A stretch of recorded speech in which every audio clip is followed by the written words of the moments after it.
நிகரற்ற பேரன்புடையவனுமாக்கிய அல்லாஹ்வின் பெயரால் ஆரம்பம் செய்கிறேன். பெரும் மதிப்பிற்கும் மரியாதைக்கும் உரிய தாய்மார்களே, சகோதர சகோதரிகளே, வியாபார அன்பு நண்பர்களே, மாணவ மாணவிகளே, பத்திரிகை துறை நண்பர்களே, காவல்துறை நண்பர்களே, உங்கள் அனைவர்கள் மீதும் அல்லாஹ்வுடைய சாந்தியும் சமாதானமும் நின்று நிலவட்டுமாக. இன்றைய தினத்திலே நபிகள் நாயகம் ஸல்லல்லாஹு அலைஹி வஸல்லம் அவர்களை கொச்சைப்படுத்தியதற்காக, கேவலப்படுத்தியதற்காக உலகெங்கிலும் முஸ்லிம்கள் வாழ்கிற பகுதிகளில் கடுமையான கொந்தளிப்போடு முஸ்லிம்கள் தங்களுடைய உயிரினும் மேலான அல்லாஹ்வுடைய தூதரான முஹம்மது நபி ஸல்லல்லாஹு அலைஹி வஸல்லம் அவர்களை அமெரிக்க அயோக்கியர்கள் இழிவுபடுத்தியதன் காரணமாக இன்றைக்கு முஸ்லிம்களிலே பெரும்பாலான மக்கள் ரத்தம் கொதித்து போய் இந்த அயோக்கியர்களை என்ன செய்வது, என்ன செய்தால் பாடம் புகட்ட முடியும் என்ற நிலையில் பல்வேறு நாடுகளிலே தூதரகத்தை முற்றுகையிட்டு அடுத்தி நொறுக்கிக் கொண்டிருக்கக்கூடிய காட்சியை பத்திரிகை மற்றும் மீடியாக்களிலே பார்க்கிறோம். எதனால் முஸ்லிம்கள் அமைதியை அடிப்படையாக கொண்டு வாழ்கிற முஸ்லிம்கள் ஏன் இந்த அளவுக்கு கோபத்திலே கொந்தளித்திருக்கிறார்கள் என்று சொன்னால், அல்லாஹ்வுடைய தூதரான, இறைவனுடைய தூதரான முஹம்மது நபி ஸல்லல்லாஹு அலைஹி வஸல்லம் அவர்கள் முஸ்லிம்களுடைய உயிரிலும் மேலாக மதிக்கப்படக்கூடியவர்கள். அவர்களை நம்பி செயல்படக்கூடிய விஷயத்தை இஸ்லாம் சொல்லும் பொழுது, முஹம்மது நபியை நேசிக்காதவர்கள் உண்மை முஸ்லிம்களாக முடியாது, இறை நம்பிக்கை கொண்டவர்களாக ஆக முடியாது என்ற கருத்தினை இஸ்லாம் மிக தெல்ல தெளிவாக உலகத்திற்கு எடுத்து சொல்கிறது. ஆக ஒருவர் முஸ்லிம் என்று தன்னை சொல்லிக் கொள்வது என்று சொன்னால், இஸ்லாமிய மார்க்கத்தை பின்பற்றுகிறோம் என்று ஒருவர் சொன்னால், அவர் முஹம்மது நபியை நேசித்திருக்க வேண்டும், முஹம்மது நபியுடைய கருத்துக்களை உள்வாங்கி இருக்க வேண்டும், முஹம்மது நபியுடைய சொல் செயல் அங்கீகாரத்தின் அடிப்படையில் செயல்பட்டிருக்க வேண்டும் என்று இஸ்லாம் சொல்லித் தருகிறது. அப்படிப்பட்ட முஹம்மது நபியுடைய சிறப்பை ஒரு சில நிமிஷத்தில் உங்களுக்கு தெளிவுபடுத்திவிட்டு, இன்றைக்கு முஸ்லிம்கள் ஏன் இந்த நிலைக்கு தள்ளப்பட்டிருக்கிறார்கள், இதற்கு அடிப்படை காரணம் என்ன என்பதை எங்களுடைய கண்டன உரையிலே உங்களுக்கு தெளிவுபடுத்த இருக்கிறேன். இங்கே வந்திருக்கக்கூடியவர்கள் மாற்று மத அன்பு நண்பர்கள் இருக்கிறீர்கள், கிறிஸ்துவ நண்பர்கள் இருக்கிறீர்கள், பௌத்த மதத்தை சேர்ந்தவர்கள் இருப்பீர்கள், முஸ்லிம்களில் பல பிரிவை சேர்ந்த பல அமைப்பை சேர்ந்தவர்கள் இருக்கிறார்கள். இங்கே வந்திருக்கிற அத்துணை மக்களுக்கும் மைய கருத்தாக சொல்லக்கூடிய விஷயம் என்னவென்று சொன்னால், இந்த முஹம்மது நபியுடைய சிறப்பை முழு அளவுக்கு விளங்கி இருக்க வேண்டும். அப்படி விளங்கி இருக்கக்கூடியவர்கள் இது மாதிரி அக்கிரமத்தை செய்தவர்களை வன்மையாக கண்டிக்கத்தக்கவர்கள். அவர்கள் இந்த உலகத்தில் உயிரோடு எரித்துக் கொள்ளப்பட வேண்டிய இடத்தில் இருக்கிறார்கள் என்று ஆதங்கப்படுவார்கள். ஏன் அப்படி சொல்கிறேன் தெரியுமா? அல்லாஹ்வுடைய தூதரை ஒரு முஸ்லிம் வர்ணிப்பதை விட, இஸ்லாத்தை ஏற்றுக்கொண்டிருக்கக்கூடிய என்னை போன்ற ஒரு, உங்களை போன்ற ஒருவர் வர்ணிப்பதை விட, சிலாகித்து பேசுவதை விட, கிறிஸ்துவர்கள் இருக்கக்கூடிய ஒருவரே சிலாகித்து பேசினால் அதை உலகம் ஏற்றுக்கொள்ளும். அப்படி ஒருவர் முஹம்மது நபியை சிலாகித்து பேசினார், பாராட்டி பேசினார். யார் அவரு? உலக வரலாற்றிலே உலகத்தில் தோன்றிய பல்லாயிரக்கணக்கான தலைவர்கள் தோன்றி இருக்கிறார்கள். அந்த தலைவர்களுடைய பட்டியலை ஆய்வு செய்து அந்த ஆய்விலே ஒரு முடிவுக்கு வந்து அதுல ஒரு நூலை எழுதுகிறார். தி 100 என்று சொல்லக்கூடிய ஒரு நூலை, 100 பேர் என்று சொல்லக்கூடிய அர்த்தம் கொண்டிருக்கிற அந்த நூலை எழுதுகிறார் மைக்கேல் ஹார்ட் என்று சொல்லக்கூடிய அந்த ஆசிரியர். அவர் எழுதக்கூடிய அந்த எழுத்திலே முஹம்மது நபியை பற்றி வர்ணிக்கிறார். இந்த உலகத்தில் எத்தனையோ தலைவர்கள் தோன்றி மறைந்திருக்கிறார்கள், அதை நான் குறிப்பிட்டு 100 தலைவர்களை தேர்ந்தெடுத்தேன். அந்த 100 தலைவர்களிலே மிக பிரசித்தி பெற்றிருக்கக்கூடிய, மிக உன்னதமான அடிப்படையில் இருக்கக்கூடிய உத்தம நபியை, முஹம்மது நபியை முதன்மைப்படுத்தி நான் வைத்திருக்கிறேன் என்று அந்த மைக்கேல் ஹார்ட் சொல்கிறார். மைக்கேல் ஹார்ட் என்பவர் முஸ்லிமா? அவர் கிறிஸ்துவ மதத்தின் மீது ஆழ்ந்த நம்பிக்கை கொண்டவர். அவர் அந்த கருத்தை எழுதி, இவர்தான் உலகத்தில் முதன்மையான தலைவராக நான் ஆய்வு செய்த வகையில் என்னுடைய ஆய்வுடைய முடிவு இதை எடுத்து காட்டுகிறது என்று சொல்லி முஹம்மது நபியுடைய அந்த கண்ணியத்தையும் சிறப்பையும் அவர் செய்த அரும்பணியையும் அவருடைய ஒழுக்கத்தையும் அவருடைய வாய்மையும் அவர் எடுத்து வைத்த பிரச்சாரத்தை எல்லாம் உலகம் உள்ளளவுக்கு அறிந்து கொள்ள வேண்டும் என்கிற அடிப்படையில் அந்த கிறிஸ்துவ நண்பர் ஆய்வு செய்து அழகான கருத்தை உலகத்திற்கு சமர்ப்பித்தார். அவர் ஒரு கிறிஸ்தவர் என்று நாம் சொல்லலாம். எல்லா கிறிஸ்துவனை தரைக்குறைவாக நாங்கள் பேசவில்லை. அதில் நல்லவர்களும் இருக்கிறார்கள், நடுநிலை உள்ளம் படைத்தவர்கள் இருக்கிறார்கள். ஆய்வு செய்து காய்தல் உவத்தல் இன்றி தெளிவாக அறிவிக்கக்கூடிய நல்லவர்களும் இருக்கத்தான் செய்கிறார்கள். அவருடைய எழுத்திலே முகமது நபியுடைய சிறப்பை சொல்கிற போது உலகத்தில் எத்தனையோ தலைவர்கள் தோன்றி மறைந்திருக்கிறார்கள், தலைவர்கள் பிரசித்து விட்டு இருக்கிறார்கள், மதத்தை தோற்றுவித்து இருக்கிறார்கள். அதே போல விஞ்ஞானத்தின் அடிப்படையிலே பிரசித்தி பெற்ற தலைவர்கள் இருக்கிறார்கள், ஆய்வாளர் இருக்கிறார்கள், மதத்தை தோற்றுவித்து இருக்கிறார்கள், ஆட்சி தலைவர் இருக்கிறார்கள். இத்தனை தலைவர்களிலே மிக சிறந்த ஒரு தலைவரை என்னால் தேடி கண்டுபிடிக்க முடிந்த அளவுக்கு தேடி பிடித்த வகையில் முகமது நபியை முதன்மைப்படுத்துகிறேன் என்று சொல்கிறார். என்ன காரணம் தெரியுமா? அவர் வாழ்ந்த காலத்தில் அரபக மக்களுடைய குணாதிசயங்களை நீங்கள் கேள்விப்பட்டிருப்பீர்கள். வரலாறு படித்தவர்கள் என்ன கேள்விப்பட்டு என்ன படித்திருப்பீர்கள்?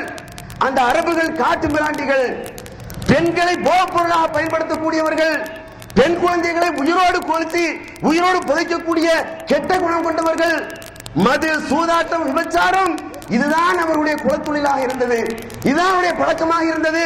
அப்படிப்பட்ட கேடுகட்ட காட்டு மிராண்டித்தனம் கொண்ட ஒரு சமுதாயத்திலே ஒரு நபியை அல்லாஹ் இறைவன் ஏற்படுத்துகிறான், ஒரு இறை தூதரை ஏற்படுத்துகிறான். முகமது என்று சொல்லக்கூடியவர் அவர் மக்களுக்கு உபதேசம் புரிகிறார்.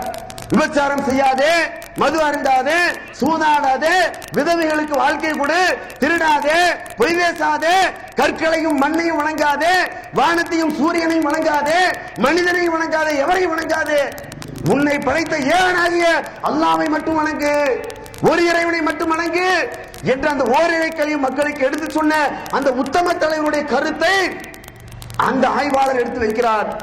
23 வருட காலத்தில் ஒரு பெரிய மாமன்னர் செய்த புரட்சியை விட, மாமன்னருடைய அந்த கருத்தை விட, அவர் ஏற்படுத்திய மாற்றங்களை விட அந்த அரபகத்திலே பாரசீகத்தை அத்தனையும் இஸ்லாமிய சாம்ராஜ்யத்துக்குள்ள முகமது நபி கொண்டு வந்தார். அத்தோடு நிற்கவில்லை, அவர் இன்று வரைக்கும் உலகத்தில் 130 கோடி முஸ்லிம்களுக்கு மேல் உலகத்தில் வாழ்கிறார்கள். இத்தனை கோடி மக்களும் அன்றைக்கு எந்த விஷயத்தை முகமது சொன்னாரோ, அன்றைக்கு எந்த விஷயத்தை மக்களுக்கு உபதேசம் புரிந்தாரோ, அது இன்றளவுக்கும் பின்பற்றுகிற ஒரு தலைவர் இருக்கிறார் என்று சொன்னால் அது முகமது நபிதான். பார்த்தீர்களா? ஒரு கிறிஸ்துவ நம்பர் தான் எழுதியிருக்கிறார். அவருடைய ஆய்வுடைய முடிவு காய்தல் உவத்தல் என்று எழுதி அதுல நல்ல கருத்தை மக்களுக்கு விதைத்தார். அதுல தெரியக்கூடிய விஷயம் நமக்கு என்ன தெரிகிறது? முகமது நபி உத்தமர், அவர் உலகத்திற்கு நல்ல விஷயத்தை சொல்ல வந்த இறை தூதர், அவரின் மூலமாக இன்றைக்கு கோடான கோடி மக்கள் பின்பற்றக்கூடிய அளவில் ஒரு உயர்ந்த அந்தஸ்தில் இருந்து கொண்டிருக்கிறார். இது ஒரு வகை. இன்னொன்று என்ன தெரியுமா? இறைவன் திருமறை குர்ஆனிலே சொல்லித் தருகிறான், உங்களையும் என்னையும் படைத்த ஏகனாகிய அல்லாஹ் திருமறை குர்ஆனிலே சொல்கிறான், நீங்கள் என்னை நேசிப்பதாக இருந்தால் இறைவனை நீங்கள் நேசிக்கிறீர்களா? இந்த இறை தூதரை நீங்கள் நேசிக்க வேண்டும், அப்போதுதான் உங்களுடைய பாவங்களை மன்னிப்பேன் என்று அந்த உயர்தரமான இடத்திலே கொண்டு வைக்கப்பட்டிருக்கிற முகமது நபியை கேவலத்திலும் கேவலம் கழுசடைகள், அமெரிக்க நாய்கள் வரலாற்றிலே இல்லாத ஒரு பிழையை ஏற்படுத்தி வைத்திருக்கிறார்கள். வரலாற்றிலே காலம் காலமாக பேசக்கூடிய மிகப்பெரிய ஒரு கைமைத்தனத்தை ஏற்படுத்தி வைத்திருக்கிறார்கள். முகமது நபியை கேவலப்படுத்தி அவர் இதுவரைக்கும் எந்த ஒரு எதிரிகளாலும் வர்ணிக்க முடியாத வார்த்தைகளை கொண்டு சொல்லக்கூடிய வகையில் அந்த அளவுக்கு கேவலப்படுத்தியிருக்கிறார்கள். ஒரு காலத்தில் நீங்கள் எல்லாம் கேள்விப்பட்டிருக்கலாம், டென்மார்க்கில் பத்திரிகை துறையை சேர்ந்த சில பேர் நபிகள் நாயகத்தை கேலி சித்திரம் வரைந்தார்கள் என்று சொல்லி உலக மக்கள் எல்லாம் கொந்தளித்தார்கள் முஸ்லிம்கள். அதனுடைய விளைவு அந்த நாட்டுடைய பிரதம மந்திரி மன்னிப்பு கேட்டார். முஸ்லிம்களுக்கு சம்பந்தப்பட்ட மன்னிப்பு கேட்கல, அந்த நாட்டுடைய மந்திரி கேட்டார், பிரதம மந்திரி கேட்டார் என்று அடியெல்லாம் மறந்திருக்க மாட்டீங்க. ஆனால் அது கூட இந்த அளவுக்கு இல்லை. கேலி சித்திரம் வரைந்தான், அவ்வளவுதான். தமிழகத்திலே பல முறை பல பத்திரிகைகளிலே நபிகள் நாயகத்தை பெருமைப்படுத்துகிறோம் என்ற பெயரில் கேலி சித்திரம் வரைந்தார்கள். எடுத்து சொல்லப்படுகிற போது தவறுகளை திருத்திக் கொள்கிறோம் என்று மன்னிப்பு கடிதங்கள் ஜமாத்துக்கு தந்திருக்கிறார்கள். அதெல்லாம் வரலாற்று இருக்கிறது. ஆனால் அதெல்லாம் மிஞ்சுகிற வகையில் இன்றைக்கு அமெரிக்காவிலே கலிபோர்னியா என்று சொல்லக்கூடிய மாகாணத்திலே பைசன் என்று சொல்லக்கூடியவர், சாம் பைசன் என்று சொல்லக்கூடிய யூத இனத்தை சேர்ந்த இஸ்ரேலிய யூத இனத்தை சேர்ந்த ஒருவன், ஒரு பெரிய தீவிரவாதி, மதத்தின் அடிப்படையில் தீவிரவாதத்தை உண்டு பண்ணக்கூடியவன், நபிகள் நாயகத்தை கேவலப்படுத்த வேண்டும், கொச்சைப்படுத்த வேண்டும் என்ற எண்ணத்தோடு ஒரு காமுகராக யூடியூப் என்று சொல்லக்கூடிய அந்த வலைதளத்திலே, யூடியூப் என்று அந்த பார்க்கக்கூடிய அந்த வழியாக அவன் 14 நிமிடம் ஓடக்கூடிய வகையில் ஒரு குறும்படத்தை தயாரிக்கிறான். அந்த குறும்படத்தில் என்ன செய்திருக்கிறது? நபிகள் நாயகம் காம பித்து முடித்தவர்கள், ஓரினை சேர்க்கை செய்யக்கூடியவர்கள், பெண்களை தவறான முறையில் அனுபவிக்கக்கூடியவர்கள், பெண்கள் எல்லாம் நபிகள் நாயகத்தை செருப்பால் அடித்திருக்கிறார்கள் என்றெல்லாம் எழுதிவிட்டு முஸ்லிம்கள் தீவிரவாதிகள் என்று படுபயங்கரமான ஒரு வார்த்தையை போட்டு யூடியூப்ல வெளியிட்டிருக்கிறான். படுபாவிகள், நாய்கள், பன்னிக்கு சமமானவர்கள். இவர்களெல்லாம் மன்னிக்க முடியுமா? கோஷம் போடுகிற போது உங்களை நடுங்கினார்கள், பாதிரிமார்களை திட்டுகிறார்களே, ஏசுகிறார்களே என்றெல்லாம் உங்களை சிலருக்கு கொந்தளித்து போயிருப்பீர்கள். நீங்கள் நடுநிலையோடு சிந்தித்து பார்க்க வேண்டும். உலக தூதரை, இறைவனுடைய தூதரை, மனித புனிதரை இப்படி கேவலப்படுத்தி விட்ட ஒருவனுக்கு அமெரிக்கா ஆதரவு தருகிறது. என்ன தப்பு, என்ன தப்பு என்று கேட்காமல் கேட்டுக் கொண்டிருக்கிறார்கள். அந்த மாதிரி ஒரு படத்தை எடுத்துவிட்டு அந்த படத்தை வெளியிடக்கூடிய பொறுப்பை யார் தெரியுமா? கிறிஸ்துவ மதத்தினுடைய பாதிரியார்கள்ல முக்கியமான ஒரு பாதிரியார் என்று சொல்லக்கூடிய டர்ரி ஜோன்ஸ் என்று சொல்லக்கூடிய ஒருவன். இவன் இழிபிறவி. இவனுடைய வரலாறை எடுத்துக்கொண்டோம் என்று சொன்னால், இவன் பின்பற்றுகிற அந்த விஷயத்தை எடுத்துக்கொண்டோம் என்று சொன்னால் நாரி காரி துப்பி விடுவீர்கள். இந்த நாட்டில் விபச்சாரம் செய்யறாங்க, விபச்சாரம் செய்யக்கூடிய, பிரார்த்தனை செய்யக்கூடிய பொம்பளைக, இந்த பொம்பளைய காலையில் கேட்டா கூட, இதுல கலந்துக்கிற ஆம்பளைய காலையில் கேட்டா கூட இவ்வளவு கேடு கட்டவனா என்று டர்ரி ஜோன்ஸை பற்றி சொல்வார்கள். அப்படி வரலாறை படித்தால் அந்த கேடு கட்ட நாய் பள்ளிக்கரையை திங்கக்கூடியவன் என்ன சொன்னா தெரியுமா? குர்ஆனை எரித்து போராடுவேன் என்று சொல்லிவிட்டு இந்த யூடியூப்ல வெளியிட்டதே அவன் தான். படத்தை தயாரிச்ச ஒருத்தன், ஆலோசனை வழங்கின ஒருத்தன், படத்தை வெளியிட்டு உலகம் எல்லாம் யூடியூப்ல வெளியிட்ட பாதிரியார் ஒருத்தன். இந்த மாதிரி அயோக்கியர்களுக்கு அடைக்கலம் தந்து கொண்டிருக்கிறது அமெரிக்கா. இவர்களை மன்னிக்கலாமா? நடுநிலை உள்ளத்தோடு சிந்தித்து பார்க்கக்கூடியவர்கள் இவர்களை மன்னிக்க கூடாது. எல்லா வகையிலும் இந்தியாவை கூட அடிமைப்படுத்தி வைத்திருக்கிறான். உங்களையும் என்னையும் அடிமைப்படுத்தி வைத்திருக்கிறான். உலக ரவுடியாக உலகத்திலே வலம் வந்து கொண்டிருக்கிறான். இப்படிப்பட்ட பாவியை மன்னிக்க முடியுமா? அல்லாஹ்வுடைய தூதரை களங்கப்படுத்தி இருக்கிறான். அது மட்டுமா, அவனுடைய அந்த செயல் எந்த அளவுக்கு இன்றைக்கு நாட்டு மக்களுடைய உள்ளத்திலே, முஸ்லிமுடைய உள்ளத்திலே மிகப்பெரிய ஒரு கொந்தளிப்பை ஏற்படுத்தி இருக்கிறான்னு சொன்னா, ஆங்கிலத்தில் படம் எடுத்து அது முஸ்லிம்களுக்கு கொந்தளிப்பு உண்டாகணுமா? எப்படி உண்டாக்கணும் தெரியுமா? அரபியில டப்பிங் செய்து அரபி மொழி பேசக்கூடிய முஸ்லிம் நாடுகள் இருக்கு இல்லையா, அங்கெல்லாம் அவர்கள் பார்க்கணும், ஒருவருக்கு ஒரு அடிச்சு சாவணும், அமெரிக்க தூதரத்தை கை வைக்கணும், அதுக்கப்புறம் ஒமாமா அந்த நாட்டின் மீது ஆயுதம் தாங்கி போர் செய்யணும் என்கிற பரந்த எண்ண தூர நோக்கு எண்ணத்தோடு, முஸ்லிம்களை கருவறுக்க வேண்டும் என்ற எண்ணத்தோடு இது மாதிரி அரபியில மொழிபெயர்த்து டப்பிங் செய்து வெளியே விடுகிறான். அல்லாஹ்வுடைய தூதரின் மீது நம்பிக்கை கொண்ட மக்கள், அவர் மீது பற்றுவாசம் கொண்டிருக்கிற மக்கள், உயிரை விட மேலாக கருத மக்கள் அதை சாதாரணமாக விட்டு விடுவார்களா? யாரு எந்த உயிருள்ள உயிரோட்டம் இருக்கிற எந்த ஒரு முஸ்லீமும் அல்லாஹ்வுடைய தூதருடைய அவர் மீது களங்கம் ஏற்படுத்தக்கூடிய வகையில் எவன் இந்த காரியத்தை செய்தாலும் ஒரு உயிரோட்டம் உள்ள முஸ்லீம் அதை சகித்துக் கொள்ள மாட்டான். அந்த அடிப்படையில் தான் லிபியாவிலே முஸ்லிம்கள் ஒன்று கூடி கொதித்தெளிந்து நமக்கு நீதி கிடைக்காது என்ற அடிப்படையில் அந்த தூதரகத்தை முற்றுகையிட்டு அங்கே தாக்கல் தொடுத்தார்கள். அதுக்கு அடுத்து என்ன செஞ்சா, அட தாக்குதல் தொடுத்தவர்களுக்கு ஆறுதல் சொல்லி தூதரகத்தை எல்லாம் முற்றுகையிடாதீங்க, யூடியூப்ல எந்த அயோக்கிய வெளியிட்டானோ, எந்த நாய் வெளியிட்டதோ, அப்ப எவ்வளவு பெரிய பதவியில் இருந்தாலும் நாங்க கண்டிக்கிறோம், யூடியூப்ல இருந்து வெளியில எடுத்துறோம், முஸ்லீம்கிட்ட மன்னிப்பு கேட்கிறோம் சொல்லி ஒபாமா கேட்டானா, படுபாவிகளா பாதிகளா? உங்களுக்கு எல்லாம் ஈர இறக்கமே கிடையாதா? உங்களுக்கு உள்ளத்துல ஈரப்பசியே கிடையாதா என்றெல்லாம் சிந்திக்கக்கூடிய அந்த அளவுக்கு நம்ம கேட்கக்கூடிய வகையில் அவன் என்ன செய்யறான் தெரியுமா? அவனுடைய அந்த தூதரத்தை காப்பதற்காக வேண்டி லிபியாவுக்கு 2 கப்பல் அனுப்புறான். 2 கப்பலை யார் அனுப்புறான்? 600 பொம்பளை பொறிக்கைகள் அனுப்புறான். கப்பல் அவர்கள் நல்லவனா? அமெரிக்கனுடைய ராணுவம் நல்ல ராணுவமா? பெண்களை குறிவைத்து கற்பழிக்கக்கூடியவர்கள், மதுவை குடிக்கக்கூடிய அயோக்கியர்கள், அபிச்சாரம் செய்வதில் முன்னணி வைத்தவர்கள், பட்டமே இருக்கிறவர்களுக்கு 600 பேரை கப்பல் அனுப்பி வைக்கிறான் லிபியாவுக்கு, முஸ்லீம் நாடுகளுக்கு. எதுக்கு? இனிமேல் தாக்குதல் தொடுத்தா நாம தண்டிக்கணும், கண்டிக்கணும், அந்த முஸ்லீம்களை சும்மா விட்டக்கூடாது என்ற அடிப்படையில் இதை செய்யறான். ஒரு நல்ல உள்ளவனா இருந்தான்னு சொன்னா, நியாயம் படைத்தவனா இருந்தான்னு சொன்னா உலகத்துக்கெல்லாம் நீதி வழங்கக்கூடிய இடத்துல இருக்கிறேன்னு சொல்றானே, அந்த மாதிரி பேசக்கூடியவனா இருந்தா அவன் என்ன செய்திருக்க வேண்டும்? சம்பந்தப்பட்டவர்களை சவுக்கால் அடித்திருக்க வேண்டும். சர்வதேச நீதிமன்றத்தில் நிறுத்தி மரண தண்டனை கொடுத்திருக்க வேண்டும். செய்தாரா பாவி? அதை செய்யல. அடுத்தது பாருங்க, ஒரு பொம்பளை ஹிலாரி கிளின்டன். இந்த ஹிலாரி என்ன செய்யறா தெரியுமா? மக்கள்கிட்ட கலந்துரையாடல் நடக்கக்கூடிய ஒரு நிகழ்ச்சி ஏற்பாடு செய்யப்படுகிறது. அந்த நிகழ்ச்சியில இது தப்புதான், ஆனா தப்பு இல்ல அப்படின்னு சொல்றாங்கல்ல, அந்த மாதிரி உளறி கொட்டிருக்கிறார்.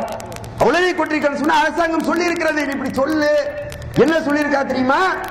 எங்க நாட்டில் கருத்துரிமைக்கு சுதந்திரம் இருக்கிறது, அந்த சுதந்திரத்தை பறிப்பதற்கு நாங்கள் தயாராக இருக்க மாட்டோம், அரசாங்கம் இடம் கொடுக்காது அப்படின்னு சொல்லி ஒரு கருத்தை வைக்கிறார்கள். சொல்லிவிட்டு என்ன சொல்றாரு அந்த பொம்பளை? இதை நானும் பார்த்தேன், ஆனா அது கண்டிக்கத்தக்கதுதான் என்று சொல்லிவிட்டு, ஆனா மீடியாக்கள் மறைச்சிருச்சு. எதை மறைச்சது தெரியுமா? இதை நான் பார்த்தேன், எனக்கு இது பிடிக்கல, அவ்வளவு அருவருக்கத்தக்க விஷயம் என்று சொன்னாலே அதை மட்டும் வெளியில விட்டு இதை நாங்க யூடியூப்ல இருந்து வெளியில எடுக்க மாட்டோம் என்று சொன்னாங்களே, அதை மட்டும் மீடியாக்களை மறைத்து விட்டார்கள். மீடியாக்கள் சொல்லக்கூடிய கருத்து என்ன தெரியுமா? நபிகள் நாயகத்தை கொச்சைப்படுத்துவதை நாங்கள் ஆதரிக்கிறோம், அதை நாங்கள் வெளியில எடுக்க மாட்டோம். வெளியில் எடுக்க முடியாதா? அட எவ்வளவு பெரிய டெக்னாலஜி வச்சிருக்கிற, எவ்வளவு பெரிய கண்டுபிடிப்புக்கு நாங்கள் சொந்தக்காரர் என்று மாறுதற்ற, உன்னால அதை எடுக்க முடியாத, முடியாதான். யூடியூப்ல இருந்து வலைதளத்திலிருந்து ஒரு விஷயத்தை போட்டு விட்டால் திரும்ப எடுப்பதற்கு கடினம், அது இயலாது. இது யாரு சொல்றா? அமெரிக்கா சொல்லுகிறது. அட ஒரு கருணாநிதி நடிச்சா முடிஞ்சுங்க, ஒரு ஜெயலலிதா நடித்தால் யூடியூப்ல இருந்து வெளியெடுக்க முடியும். அப்ப எடுத்திருக்கிறாங்களா இல்லையா? இன்றைக்கு முஸ்லீம் நாடுகள்ல எந்த நாடுகள்ல கலவரம் அடித்திருக்கிறதோ அந்த நாடுகளில் யூடியூப்ல இருந்து எடுக்கப்பட்டிருக்கிறது. யூடியூப் எடுக்கப்பட்டிருக்கிறது. நபிகள் நாயகத்தை கொச்சைப்படுத்திய அந்த படத்தை எடுக்கப்பட்டிருக்கிறது. நீ ஏன்டா எடுக்க முடியல? உனக்கு இந்த திராணி இல்ல? ஏன் அப்ப நினைக்கிறான்? மக்களை அடிமைப்படுத்தக்கூடிய, முஸ்லிம்களை கொச்சைப்படுத்தக்கூடிய, நபிகள் நாயகத்தை கேவலப்படுத்தக்கூடிய அந்த செயலில் நாங்கள் உறுதுணையாக நிற்போம் என்று சொல்லாமல் சொல்லிக் கொண்டிருக்கிறார்கள். அதுதான் இன்று வரைக்கும் நீடித்துக் கொண்டிருக்கிறது. அது மட்டுமா, இன்னும் பல விஷயத்தை பாருங்க. இது மாதிரி ஆதரவு வைக்கக்கூடியவர்கள், இது மாதிரி நடக்கக்கூடியவர் நான் கேட்கிறேன். இந்த ஹிலாரி கிளின்டன் கேட்குது இந்த பொம்பளை, அதெல்லாம் முடியாது கருத்துரிமை. அப்ப நான் கேட்கிறேன், உன்னுடைய நாட்டில் இந்த வெள்ளை மாளிகையில பில் கிளின்டனும் ஜனாதிபதி பில் கிளின்டனும் மோனிகாவுக்கும் தவறான தொடர்பு இருந்தது. உலகமே அது நாளடிக்கப்பட்டது இல்லையா? அதை போடுறா நீ. உனக்கு திறமை இருந்தா, உனக்கு தில் இருந்தா நீ என்ன செய்யணும்? அவருடைய விஷயத்தை வெளிச்சத்து கொண்டு வா. நான் கேட்கிறேன், நீ உலகத்துல கத்தோலிக்கனுடைய மத தலைவர் போப்புன்னு பெருசு நினைக்கிற கத்தோலிக்குடைய மத தலைவரையும் ஒரு சாதாரண ஒரு பொம்பளை நாங்க நினைச்சு பேசுறாங்க, சும்மா விடுவியாடா? ஆனா நாங்க அப்படி நினைக்கிறோம், பேச்சு கொஞ்சம் செய்ய மாட்டோம். நாங்க ஒரு பேச்சுக்கு கத்தோலிக்க மதத்தினுடைய தலைவர் இருக்கிறார் போப்பு, அவரையும் நீங்கள் யாரை சரியான அழகான நல்ல பொம்பளை என்று நினைக்கிறீர்களோ அந்த பொம்பளை ரெண்டு பேர்த்து இணைச்சாங்க பேசினா நீ விட்டுவியா? அது கருத்து உரிமை கிடையாது, அது மனதை புண்படுத்தக்கூடிய செயல். அப்படி சொல்லுவ. இதையெல்லாம் நீ உள்வாங்கிக் கொண்டு ஒரு மனிதநேயம் இருக்கக்கூடியவனாக இருந்தால் சொன்னா இந்த செயல் உடனே மன்னிப்பு கேட்க வேண்டும், முஸ்லிம் இடத்துல மன்னிப்பு கேட்க வேண்டும். அது மட்டுமா, உலகத்தில் கிறிஸ்துவனுடைய இந்த படிக்கிற போது கோஷம் நீ கேள்விப்பட்டீங்கல்ல, இந்த அளவுக்கு அயோக்கியத்தனம் செய்யறாங்க. இது நாங்கெல்லாம் கற்பனை செஞ்சு எழுதல. இந்த இவருடைய அயோக்கியத்தனம், பித்தலாட்டம், இவருடைய விபச்சார போக்கு, இவருடைய விபச்சாரம் செய்யக்கூடிய அந்த கழுச்சடை புத்திகள் தமிழகத்தில் பத்திரிகையில பார்த்துட்டு இருக்கிறவாப்பா. நீ அல்லாஹ்வுடைய தூதரை கேவலமா பேசுற, அல்லாஹ்வுடைய தூதரை கேவலமா சித்தரிக்கிற. உன்னுடைய மதத்தில், உன்னுடைய வேதத்தில் இருக்கிறதா சொல்லிக் கொண்டு ஆணோடு பெண்ணை எப்படி கணவன் மனைவி உடலுறவு கொள்வது எப்படி செய்யும், அதுபோல கணவன் தகப்பனும் பிள்ளையும் சயனிப்பதற்கு அனுமதி இருக்கிறது என்ற கருத்து சொல்லப்பட்டிருக்கிறா இல்லையா? மாமனாரும் மருமகனும் உடலுறவு வச்சுக்கலாம், உன்னுடைய வேதத்தில் இருக்குதா இல்லையா? அதை தாண்டா நீ செஞ்சுட்டு இருக்கிற. உன்னுடைய ஆலயங்களுக்கு பெண்கள் நம்பி வந்தால் கற்பழிக்கிறியா இல்லையா? உன்னுடைய வெள்ளதா உடுப்பு வெள்ள உள்ளத்துல ஒரு காமத்துடைய அந்த எண்ணம் மேலோங்கி இருக்கிறது. பெண்கள் உன்னை நம்பி வர முடியல. பத்திரிகை செய்தி பார்க்கிறோம், நீதிமன்றத்தில் வழக்கு தொடர்ந்து அவருக்கு தண்டித்திருக்கிறார்கள், அதற்காக வேண்டி ஃபைன் கட்டப்பட்டிருக்கிறது. எத்தனை முறை மக்களிடத்தில் அதற்காக வேண்டி பணத்தை கொடுத்து மன்னிப்பு கேட்டிருக்கிறார். இன்னும் சொல்ல போனா இவர்கள் விபச்சாரத்தை தூண்டுகிறார்கள், பெண்களை கற்பழிக்கிறார்கள், ஆணோடு ஆண் சேர்ந்து கொள்கிறார்கள், ஓரிலை செய்யக்கூடியவர்கள் தான் பாதிரிமார்கள் என்று நாம சொல்லல. அவர்கள் செய்ததை பத்திரிகை நாம் பார்க்கிறோம். போப்பு கூட ஒத்துக்கொண்டிருக்கிறார்.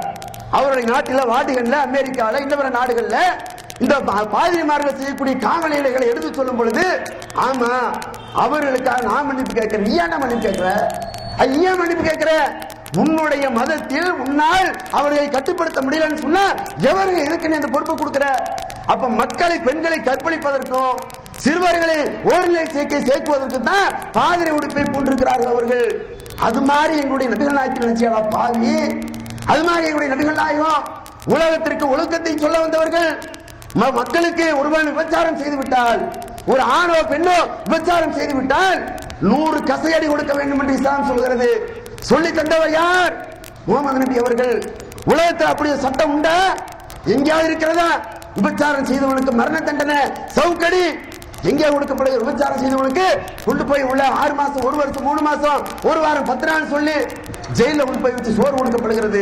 அதுதான் நம் நாட்டுடைய சட்டம். ஆனா இஸ்லாமியுடைய சட்டத்தை பார்க்கிற போது இவ்வளவு வலிமையான சட்டத்தை சொல்லி ஒரு சமூகத்திலே, சமுதாயத்திலே ஒரு நல்ல ஒழுக்கம் வளர வேண்டும் என்கிற அந்த பணியை செய்தவர் யார்? முகமது நபி அவர்கள். அவர் மீதான் நீ கமந்து கலக்கத்தை சுமத்துற அட பாவிகளா? நாய்க்கு சமமானவர்கள். நாய் தான் யார் கூட போய் சேர்ந்துக்கும். நாய்க்கு மனுஷன் மாதிரி ஒரு புத்தி இருக்காதுங்க. இந்த நாய் பண்ணின்னு சொல்றோம்ல, ஏன் ரெண்டையும் சேர்த்து சொல்றோம்? மனுஷனுக்கு இன்னாரோட தான் சேரணும் அப்படின்னு அறிவு கொடுக்கப்பட்டிருக்கிறது. இவர்கள் கால்நடைகளுக்கு சமமானவர்கள். அதை இறைவன் திருக்குறானில் குறிப்பிடுகிறான். இவரை பற்றி சொல்லும் பொழுது இவர்கள் கால்நடைக்கு சமமானவர்கள் இல்லை, இல்லை பல்குமார் அதை விட கேடு கட்டவர்கள். கால்நடை சொன்னா கால்நடை கோச்சுக்கிறோமா? அதனால இவர்கள் அதை விட கேவலமானவர்கள், கேடு கட்டவர்கள் என்ற கருத்தில் இறைவன் திருமறை குர்ஆனிலே குறிப்பிடுகிறான். அது இன்றைக்கு பாதிரிமாருடைய செயல் இருக்கிறது.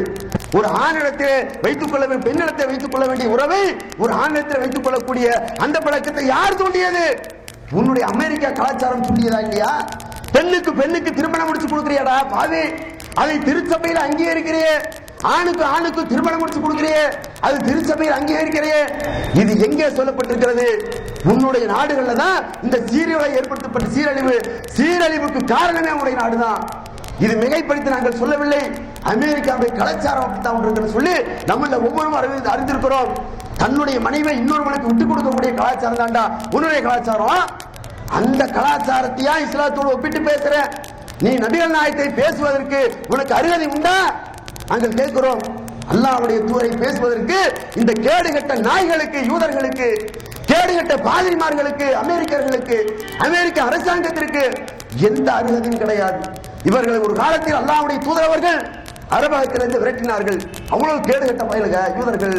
இவர்கள் சமுதாயத்திலே கலகத்தை உண்டாக்கக்கூடியவர்கள், மனிதநேயமற்றவர்கள், கொலை செய்பவர்கள் என்ற அடிப்படையில் விரட்டி அடிக்கப்பட்ட அந்த சமுதாயம் இன்னைக்கு அது மனசில் வைத்துக் கொண்டு முஸ்லிம்களை பழி வாங்குறோம் என்ற அடிப்படையில் இந்த அளவுக்கு கங்கணம் கட்டிக் கொண்டிருக்கிறார்கள். ஒரு விஷயத்தை இங்கே நான் பதிவித்துக் கொள்கிறேன். அன்பானவர்களே, ஏன் அடிக்கடி முஸ்லிம்களுடைய புனிதமாக மதிக்கப்படுகிற குர்ஆனை இவர்கள் கேவலமாக நடித்துக் கொள்கிறார்கள்? ஏன் குர்ஆனை கிழிக்கிறார்கள்? ஏன் குர்ஆன் மீது சிறுநீர் கழிக்கிறார்கள்? ஏன் குர்ஆனை கிழித்து காற்றிலே பறக்க விடுகிறார்கள்? ஏன் காலில் மிதிக்கிறா? அப்படிங்கெல்லாம் நடுநிலையாளர்கள், வேற்று மதத்தவர்கள் நீங்க சிந்திக்க கூடும். பல சமயங்களில் ஏன் நபிகள் நாயகத்தின் மீது குறிவைத்து இவர்கள் தாக்கல் தொடுக்கிறார்கள்? ஏன் நபிகள் நாயகத்தை குறிப்பிட்டு இப்படி அசிங்கப்படுத்துறாங்க என்று உங்கள கேள்விக்கு விடை தெரியாமல் இருப்பீர்கள். ஒரு விஷயத்தை இங்கே நான் பதிவைத்துக் கொள்கிறேன். 2 நோக்கத்திற்காகத்தான் அமெரிக்கா என்று சொல்லக்கூடிய நாய் இந்த 2 நோக்கத்திற்காக இந்த மாதிரி செய்து கொண்டிருக்கிறது. நபிகள் நாயகத்தை கேவலப்படுத்துவது 2 நோக்கம். ஒன்று என்ன? போப்பே, அவருடைய மதத்துடைய போப்பே சொல்கிறார், இந்த நாட்டில் உலகத்தில் வாழக்கூடிய மக்கள் தொகையிலே 17.5% கிறிஸ்தவர்கள் இருக்கிறார்கள். 19% 100 பேத்துல 17.5% கிறிஸ்தவர்கள் இருக்கிறார்கள். 19% முஸ்லிம்கள் இருக்கிறார்கள். ஒரு காலத்தில் கிறிஸ்துவருடைய கை ஓங்கி இருந்தது. ஆனால் இன்றைக்கு நிலைமை அப்படி அல்ல. வாட்டிகனிலிருந்து, இணையதளத்திலிருந்து போப்பு இருக்கிறாரே, கத்தோலிக்க மதத்துடைய போப்பாண்டவர், அவர் தன்னுடைய இணையதளத்திலே பதிவு வைத்த செய்தியை தான் இப்ப சொல்கிறார். முஸ்லிம்கள் 19%, கிறிஸ்தவர்கள் 17.5%. முஸ்லிம்கள் பெருக்கெடுத்துக் கொண்டிருக்கிறார்கள். இஸ்லாத்தை நோக்கி சாறை சாறையாக மக்கள் வந்து கொண்டிருக்கிறார்கள். இதை கட்டுப்படுத்த முடியல. பிரான்ஸ்ல பிரச்சனை வெடிக்குது, அமெரிக்காவில பிரச்சனை வெடிக்குது, இங்கிலாந்துல பிரச்சனை வெடிக்குது, ஜெர்மன்ல பிரச்சனை வெடிக்கிறது, சீனாவிலே துளிர் விடுகிறது. இதெல்லாம் பார்த்து அரண்டு போன கிறிஸ்துவ மிஷனரிகள் இஸ்லாத்தை எப்படியாவது கட்டுப்படுத்தணும், முஸ்லீம் ஆகிவிடக் கூடாது, இஸ்லாத்தை நோக்கி மக்கள் போய்விடக் கூடாது என்பதற்காக வேண்டி என்னையாவது செய்யணுமே, முஹம்மது நபியை கேவலப்படுத்தணுமே என்ற அடிப்படையில் யூதனுடைய மூளையிலிருந்து உதிக்கப்பட்டதை ஒரு கேடுகட்ட பாதரி உலகம் முழுக்க நபிகள் நாயகனுடைய அந்த கண்ணியத்திற்கு இலக்கு ஏற்படக்கூடிய வகையில், இழுக்கு ஏற்படக்கூடிய வகையில் இன்றைக்கு கேவலமாக சித்தரித்திருக்கிறான், கேவலமாக அசிங்கப்படுத்தி இருக்கிறான். அதை படித்து பார்ப்பவர்கள் இஸ்லாத்தை விட்டு விரண்டு ஓடுவாங்களாம். விரண்டு ஓடுவாங்களா? விரண்டு ஓட மாட்டாங்கடா. நீ ஏற்கனவே WTC என்ற கட்டடத்தை அமெரிக்காவில் முஸ்லீம்கள் வெடிச்சு சிதறடிச்சான்னு சொல்லி புருடா விட்டியே, அது உண்மையா? அங்க இருக்கக்கூடிய 4000 யூதர்கள் WTC என்று சொல்லக்கூடிய கட்டடத்தில் பணிபுரிந்தவர்கள் வெடித்து சிதறுகிற போது எங்கே போனார்கள்? அன்றைக்கு நீ அவர்களுக்கு யூதனுடைய மூளையிலிருந்து உதித்து இந்த அடிப்படையில் இந்த கட்டடத்தை தகர்த்தால் ஒசாமாவின் மீது பழிய போடலாம், முஸ்லிம் மீது பழிய போடலாம், அதனால் முஸ்லிம்கள் கருவறுக்கப்படுவார்கள் என்ற அடிப்படையில் அன்றைக்கு 2 கட்டடங்கள் தரைமாக்கப்பட்டது. அது யார் முஸ்லிம் செஞ்சா நினைக்கிறீங்களா? இல்ல, ஒரு யூதனுடைய மூளையிலிருந்து உதிக்கப்பட்டது. யூதன் தான் செஞ்சான். பெண்டகன் காப்பாற்றப்பட்டது, 2 கட்டடங்கள் அழிக்கப்பட்டன, ராணுவங்கள் காப்பாற்றப்படுகிறது. இதனுடைய விளைவு காரணம் என்ன? முன்கூட்டியே திட்டமிட்டவர்கள் செய்திருக்கிறார்கள், முஸ்லிம்கள் அழிக்கப்பட வேண்டும். இஸ்லாமிய நாடுகளில் எண்ணெய் வளங்கள் அதிகமாக இருக்கிறது, அந்த எண்ணெய் வளங்களை சுரண்ட வேண்டும் என்பதற்காக வேண்டி அன்னைக்கு போட்ட அந்த திட்டத்தை செயல்படுத்தியதற்கு மூளையாக இருந்து செயல்பட்டவன் யார்? இஸ்ரேலிய யூதன். நீங்க மறந்துவிடக் கூடாது. அதே மாதிரி இன்றைக்கு ஒரு யுக்தியை கையாண்டிருக்கிறான். அல்லாஹ்வுடைய தூதருடைய பேரில் களங்கத்தை ஏற்படுத்தினால் உலகத்தில் முஸ்லிம்கள் கொந்தளித்து போவார்கள், தூதரகத்தின் மீது கல்லை வீசுவார்கள், ஏவுகணையை போடுவார்கள், பல உயிர்கள் போகும். அந்த நேரம் பார்த்து 2 கப்பலை விடலாம், அந்த நேரம் பார்த்து நம்ம சண்டைக்கு போயிடலாம். வம்பு கிழித்து சண்டையை வளர்த்து 2 நாட்டுக்கு மத்தியில பிரச்சனை உண்டாக்கி ஆயுத சப்பளம் பண்ணலாம் என்ற நோக்கத்திற்காகத்தான் இந்த அமெரிக்கர்கள் இந்த பித்தலாடத்தனமான வேலை செய்திருக்கிறார்கள். இவர்களுக்கு ஆதரவாக, இவர்களுக்கு மூளையாக யூதர்களும் கிறிஸ்துவர்களும் அங்கிருந்து செயல்பட்டுக் கொண்டிருக்கிறார்கள். அது மறுக்க முடியுமா? யூத சியோனிசத்தின் அடிப்படையில் தான் அமெரிக்காவுடைய ராஜ்யமே இருக்கிறது, மறுக்க முடியுமா? அமெரிக்காவுடைய எதிர்கட்சி ஆளுங்கட்சி 2 கட்சியா இருந்தாலும் யூத சியோனிச லாபிகளுக்கு அடிமைப்பட்டு கிடக்கிறார்கள். மறுக்க முடியாது. இவரால் மறுக்க முடியுமா? அவன் சொன்ன பிறகு ஆட்டு வைக்கப்படுகிறது. நாட்டில் போர் சொல்றா, அந்த நாட்டு மக்கள் பிடிடா, இங்க போய் குண்டு போடுற. யாரு உண்டாக்குவது? யூதம் உண்டாக்குறான்.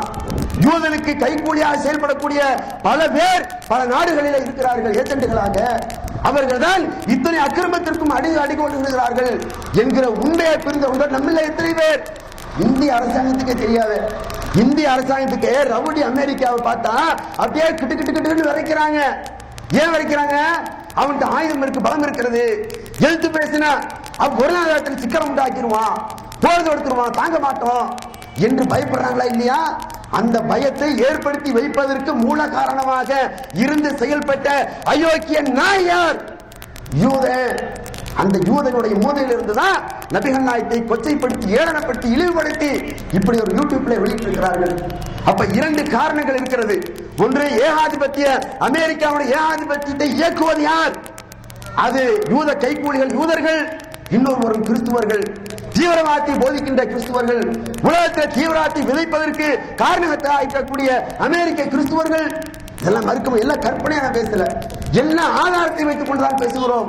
அப்ப அந்த அளவுக்கு கழுசடைகளாக இருந்து கொண்டு அந்த நாட்டில் இருக்கக்கூடிய அவர்களுக்கு ஆதரவிக்கக்கூடிய அமெரிக்காவே உனக்கு புத்தியே வராதா?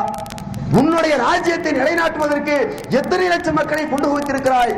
வரலாறு பேசுகிறது. 2.5 லட்சம் மக்களை, 2.5 லட்சம் மக்கள் ஒவ்வொரு காலகட்டத்திலும் 2 லட்சம், 3 லட்சம், 15 லட்சம். வரலாற்று குறிப்புகளை பாருங்க. அமெரிக்க அயோக்கியர்கள் செய்த படுபாதகமான செயல் ஒன்றல்ல 2 என்று நாம் பார்க்கிறோம். அந்த அடிப்படையில் இந்த அளவுக்கு அவர்கள் அழிச்சாட்டியம் செய்திருக்கிறார் என்பதை உங்களுடைய கவனத்துக்கு கொண்டு வருகிறேன். இப்ப ஒரு விஷயத்தை, முக்கியமான விஷயம் என்னன்னு சொன்னா, இப்ப நாடுகளிலே, முஸ்லிமுடைய நாடுகளிலே, லிபியாவிலே இந்த தூதரகம் தாக்கப்பட்டதா இல்லையா?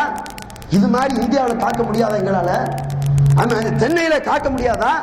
இன்றைக்கு கூட எங்களுடைய மாநில தலைமையிலே பல்லாயிரக்கணக்கான மக்கள் குழுமி அங்கே போராட்டம் செய்திருக்கிறார்கள். எங்கே நின்று? தெருவுல நின்றல்ல, அமெரிக்க தூதரகத்துக்கு முன்னால நின்று அங்கே போராட்டத்தில் ஈடுபட்டிருக்கிறார்கள். எங்களுடைய தலைவர் கருத்தை பதிவு வைத்தார். அந்த இந்த இடத்துல பதிவு வைக்கிறேன். என்ன சொன்னாங்க தெரியுமா? ஒட்டுமொத்த மக்களே, இதை நீங்கள் தாக்குவது நம்முடைய குறிக்கோள் அல்ல. இங்கே இருக்கக்கூடிய காவலர்கள் இந்திய காவலர்கள், இங்கே இருக்கக்கூடிய காவலர்கள் அமெரிக்க காவலர்கள் அல்ல. அமெரிக்க காவலர்களை அங்கிருந்து இறக்குமதி செய்து இந்திய காவலர்களை நீ தூக்கிவிட்டால் அப்ப போய் நம்ம தோஷம் செய்வோம், அப்ப போய் அடிச்சு உடைப்போம். நாங்க எதற்கும் தயங்க மாட்டோம். இங்கே பாதுகாப்பது இந்திய காவலர்கள், இதுக்கும் இந்திய கவர்மெண்ட்டுக்கு சம்பந்தம் இல்லை என்ற ஒரு கருத்தை அங்கே பதிவு வைத்த காரணத்தினால் மக்கள் அமைதியாக கலைந்தார்கள். அந்த நிலையை மீண்டும் நீங்கள் உருவாக்கி விடாத. ஒரு லிபியாவை போல, ஒரு எகிப்தை போல, ஒரு யமனை போல இந்த நாடுகளில் உருவாக்கிவிடக் கூடாது என்று சொன்னால் யூடியூப்ல இருந்து முதல்ல எடு. அது அயோக்கிய பயல, கருத்துரிமை பேசுறீங்களா? அந்த கருத்துரிமை உனக்கு மக்களை நோகடிப்பதா உனக்கு கருத்துரிமையா? இன்னைக்கு 130 கோடி முஸ்லீம்கள் தெருவில் நின்று கத்திக் கொண்டிருக்கிறோமே, எங்களுடைய மனங்கள் புண்பட்டு தவித்துக் கொண்டிருக்கிறோமே, ரத்தம் கொதிக்கிறது. இதான் கருத்துரிமை நிலைநாட்டக்கூடிய லட்சணம். இது சம்பந்தப்பட்ட தூக்கல போடுற பாவி கேடுகட்டவனே என்று நாங்கள் கேட்கிறோம். அப்ப முதல் 3 விஷயத்தை இந்த இடத்துல நாங்கள் பதிவு வைத்துக் கொள்கிறோம், கண்டனமாக சொல்லிக் கொள்கிறோம். ஒன்று, முதலாவதாக போடப்பட்டிருக்கிற அந்த குறும்படத்தை உடனடியாக இன்றே என்ன செய்ய வேண்டும்? யூடியூப்ல இருந்து அகற்ற வேண்டும். அதற்கு ஆவணம் செய்ய வேண்டும். அதுக்கு அடுத்ததாக இந்த முஸ்லீம்கள் நபிகள் நாயகம் ஸல்லல்லாஹு அலைஹி வஸல்லம் அவர்களை கேவலப்படுத்தப்பட்ட அந்த செய்தியை உள்ளத்திலே வாங்கி கொண்டு கொதித்துக் கொண்டிருக்கிறோமே, எங்களிடத்தில் பகிரங்கமாக அமெரிக்கா மன்னிப்பு கேட்க வேண்டும். இரண்டாவது விஷயம். மூன்றாவதாக இந்த அயோக்கியர்களை சம்பந்தப்பட்டவர்களை சர்வதேச நீதிமன்றத்தில் நிக்க வைத்து மரண தண்டனை கொடுக்க வேண்டும். இதான் 3 கோரிக்கை. இந்த 3ஐ அடிப்படையாக கொண்டு இந்த இடத்தில் எங்கள் கண்டனத்தை பதிவு செய்து கொள்கிறோம். இனி ஒரு காலத்திலும் இந்த மாதிரி அக்கிரமம் எந்த நாட்டிலும், எந்த ஊரிலும், எந்த கிராமத்தில் நடந்துவிடக் கூடாது என்பதற்காகத்தான் இந்த செய்தியை ஜனநாயக முறைப்படி அறவழி அடிப்படையிலே போராட்டத்தின் வாயிலாக எங்களுடைய கருத்துக்களை இங்கே பதிவு செய்து கொள்கிறோம். இந்த போராட்டத்தோடு நிக்க நினைக்காதீங்க. இந்த போராட்டத்தோடு நிக்குமா? இன்னைக்கு சென்னையிலே தலைமையில ஒரு போராட்டம் நடந்தது, அடுத்தது முத்துப்பேட்டை நடக்கிறது, நேற்று கோவையிலே நடந்தது. இனி ஒவ்வொரு ஊரிலும் நடக்கும், ஒவ்வொரு கிராமத்திலும் நடக்கும். இந்த பிரச்சனைக்கு தீர்வு காண வரைக்கும் நாங்கள் போராடி கொண்டே இருப்போம். உயர பிரியும் வரை அல்லாஹ்வுடைய தூதருக்காக நாங்கள் போராடி கொண்டிருப்போம் என்று சொல்லி உரையை முடித்துக் கொள்கிறேன்.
மானங்கெட்ட ஜென்மங்களே,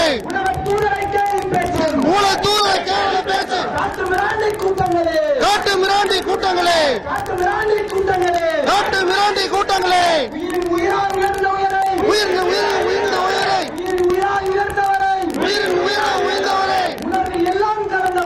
உணர்வு எல்லாம் கடந்தவரை இழிவுபடுத்த விட மாட்டோம். அல்லாஹ் அக்பர். நாளைக்கு கூட்டாளர்களோட 4 மணிக்கு இதே மாதிரி ஆர்ப்பாட்டம் நடந்திருக்கிறது. இன்ஷா அல்லாஹ் நடந்துங்க. திங்கட்கிழமை திருத்துறைப்பூண்டியில காலையில 11 மணிக்கு ஆர்ப்பாட்டம் இருக்குது. அதே திங்கட்கிழமை திருவாரூர்ல 4 மணிக்கு ஆர்ப்பாட்டம், செவ்வாய்க்கிழமை மன்னார்குடியில 4 மணிக்கு ஆர்ப்பாட்டம், நீலாமங்கலத்துல புனவாசல்ல வியாழக்கிழமை 4 மணிக்கு ஆர்ப்பாட்டம். இன்ஷால்லா எல்லாரும் கலந்துங்க. அமைதியா கலந்துங்க. துஆ வைங்க இன்ஷால்லா. சுப்ஹானல்லாஹ் வ பிஹம்திஹி அஷ்ஹது அல்லா இலாஹா இல்லா அன்த அஸ்தக்ஃபிருக்க